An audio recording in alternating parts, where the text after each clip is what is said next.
have an interesting week for today. We've got the return of some of the economic data, although we're not sure how relevant some of it will be.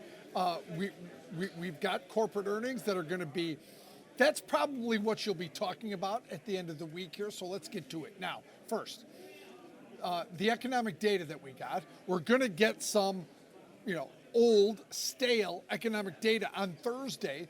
We're going to get unemployment, non-farm payrolls, wages data, right? The normally that we would get in the first week of the month. However, this is the September data that would have come out October 3rd. I think traders and investors alike would like to get the most recent data as soon as possible. Not sure how much. It'll also, today we got construction spending, Tuesday factory orders, Wednesday will be the Fed minutes. Those will be live. Those will be important.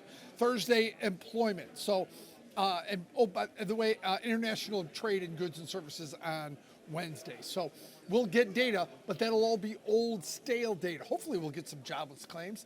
That will help us out to see a little more high frequency. Then we'll also get, at the end of the week, we'll be talking about Nvidia's earnings on Wednesday after the bell and what that did to the overall market. But there's other names, like tomorrow morning, Home Depot.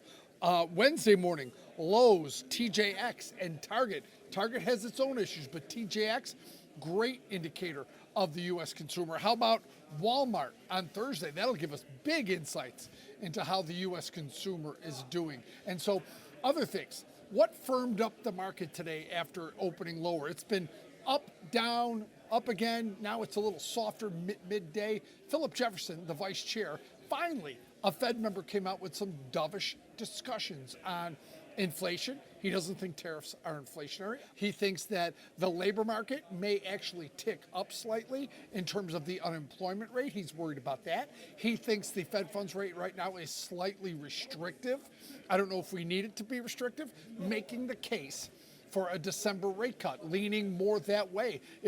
I think the market got a little bit, finally, after what I was referring to as a Fed speaker correction in the markets, we finally got a dissenting vote in terms of he thinks we should be lower rates. So there's a lot going on here this week.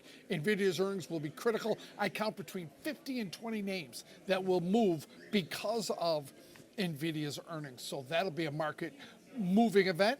A lot of economic data, some of it stale, and of course, more Fed speakers.